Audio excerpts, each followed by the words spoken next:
Hi guys, என் friend ஒருத்தர் கேட்டிருந்தாப்புல, மாப்பிள்ள silencer மாத்திரம் எதுவும் பிரச்சனை வருமா, அது என்ன பிரச்சனைன்னு கேட்டிருந்தாப்புல. இப்போ நான் உங்களை அதை பற்றி தான் நான் சொல்ல போகிறேன். இப்போ வந்து ஒரு சைலன்ஸ் பற்றி மென்ஷன் மொத்தம் சைலன்ஸ் மொத்தம் 3 ஃபில்டர் வரும்பா.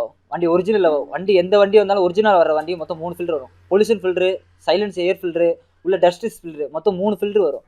இது வந்து என்ன வேலை பார்க்குன்னு வச்சுக்கோங்க, நம்ம இன்ஜின்லேருந்து எரியிற பொருள் வெளியில் தள்ளும், உள்ளே இருக்க கசிடு பொருள் ஃபுல்லாக தள்ளும். அப்போ என்ன செய்யும், ஃபஸ்ட்டு ஏர் ஃபில்ல உள்ள டஸ்ட் ஸ்பில்லே வரும்.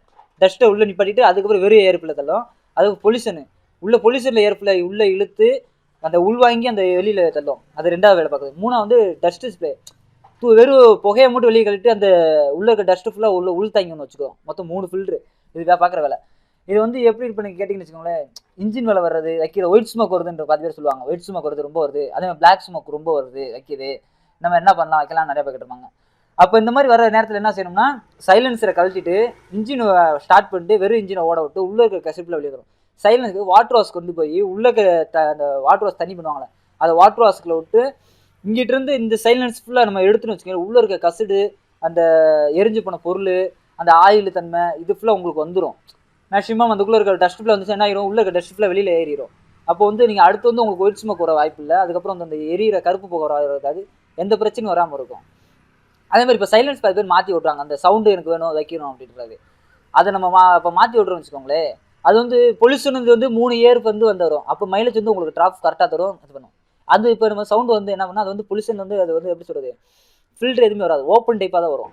அப்படின்றப்போ ஓப்பன் டைப்புன்னு வரப்போ என்ன பண்ணும், உங்களுக்கு உள்வாங்கி ஃபுல்லாக ஓப்பனாக ஃபுல்லாக தள்ள ஆரம்பிச்சிடும். அந்த உள் தண்ணி எல்லாமே தள்ள ஆரம்பிச்சோடனே ஆட்டோமேட்டிக் என்ன செய்யணும், மைலேஜ் உங்களுக்கு ட்ராப் ஆகும். மைலேஜ் ட்ராப் ஆன செய்யணும், பிக்கப் குறையும். பிக்கப் குறைஞ்சிச்சுன்னா என்ன ஆகும், பெட்ரோல் நிறையா சாப்பிட ஆரம்பிச்சிடும். அப்போ என்ன செய்யும், உங்களுக்கு வந்து இப்போ இந்த வண்டி வந்து ஒரு 50 கிலோமீட்டர் போகுதுன்னு வச்சுக்கோங்களேன், அந்த வண்டி ஒரு 30 கிலோமீட்டர் தான் போகும். 20 மைலேஜ் உங்களுக்கு ட்ராப் ஆக ஆரம்பிச்சிடும். தேவையில்லாத இது வந்து ஒரு வத்தா ஒரு கெத்துக்காக கட்டலாம். ஆனால் வந்து வாழ்க்கைக்கு வந்து அது எப்படி சொல்ல, வண்டி நிரந்தரம் ஓட்ட முடியாதுன்றது அந்த மாதிரிலாம் மேக்ஸிமம். அதே மாதிரி அந்த மாதிரி ஓட்டின்னு வச்சுக்கோங்களேன், இன்ஜினில் ஃபால்ட் வரும். ஹெட்டில் வந்து ஓப்பன் ஆகிடுச்சு வச்சுக்கோங்களேன், டஸ்ட்டு ஃபுல்லாக உங்களுக்கு உட்கார இடமே உள்ளே இன்ஜினுக்குள்ளே மறுபடியும் டஸ்ட்டு உங்களுக்கு போக ஆரம்பிச்சிடும். டஸ்ட் உள்ள வச்சுன்னா இப்போ என்ன செய்யும், பிஸ்டன் ஓப்பன் ஆக ஆரம்பிச்சிடும். அந்த ஓட்ட தன்மை, அந்த அழுத்தம் குடும்பம் வந்து ரொம்ப அழுத்தம் தங்கி வச்சுக்கோங்களேன், பிஸ்டனில் ரிங்ஸ் தேய ஆரம்பிச்சிடும். பிஸ்டன் எங்கே இப்போ இன்ஜின் அடுத்து ஆட்டோமேட்டிக்காக இன்ஜின் விளாட ஆரம்பிச்சிடும்.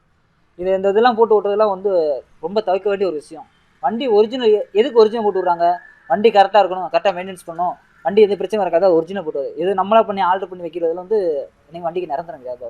அதே மாதிரி விட்டு இந்த இப்போ போடுற சைலன்ஸ் பெரிய பெரிய சைலன்ஸர் இந்த ஆல்டர் ஃபில்டர் பண்ணி இப்போ இது எப்படி சொல்கிறது, டெஃப் போடுறோம், இந்த டம்ளர் இது பண்ணுறோம் வைக்கிறோம் அப்படின்னு போடுறாங்க பெரிய பெரிய இதில்.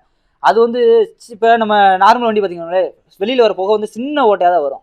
அது ஏன் தெரியுமா, இருக்கிற தம்மை ஃபுல்லாக அழுத்தி இருக்கிற ஃபில்டர் க்ளீன் பண்ணி மொத்தம் வந்து டஸ்ட்டு சின்னதில் வந்து போயிடும். அப்போ என்ன பண்ணும், வண்டி எவ்வளோ தூரத்துக்கு அழுத்தம் இருக்கோ அவ்வளோ தூரத்துக்கு வண்டி பிக்கப் இருக்கும், ட்ராப் இருக்கும், அதே மாதிரி மைலேஜ் ட்ராப் இருக்கும். இப்போ பிற வந்து இந்த ஓட்டை பெருசாக வச்சு சவுண்டு நல்லா வரணும் தப்புன்னு அப்படின்றாங்க. அப்போ இது என்ன செய்யும், உள்வாங்கி ஏர் வந்து சடனாக வெளியில் ஏறிடும் அந்த ஓட்ட வழியாக. அப்போ ஓட்ட வழியாக சடனாக ஏறிச்சுன்னா என்ன செய்யணும், மைலேஜ் ட்ராப் ஆகும். அதுக்கப்புறம் வந்து பெட்ரோல் நிறையா சாப்பிட ஆரம்பிச்சிடும். பெட்ரோல் நிறையா சாப்பிட்டு அதுக்கப்புறம் வந்து என்ன செய்யும், அந்த தம் கட்டி பிஸ்டன் வந்து தம் கட்டி தான் உள்ளே அமுக்கும். அப்போ ஏர் ஃபில்டர் ஓப்பனாக ஆட்டோமேட்டிக் ஓப்பன் ஆகிடுச்சுன்னா என்ன செய்யும், அந்த தம் வந்து கொஞ்சம் வேகமாக அடிக்க ஆரம்பிச்சிடும். பிஸ்டன் ரிங்ஸ் வேகமாக அடிக்க ஆரம்பிச்சிச்சுங்களே, பிஸ்டன் வந்து அடுத்து போய் ஹெட்டில் முட்ட ஆரம்பிச்சிடும். ஹெட்டு முட்டை ஆரம்பிக்க கனெக்டரில் தூக்க ஆரம்பிச்சிடும். அப்போ சின்னதில் ஆரம்பித்து பெரிய ஆரம்பித்து அங்கே போய் முடிஞ்சிடும். அதனால் டெஃப் மாட்டுறது வைக்கிறதெல்லாம் எதுவுமே பண்ண தவிர்க்க வேண்டிய ஒரு விஷயம்.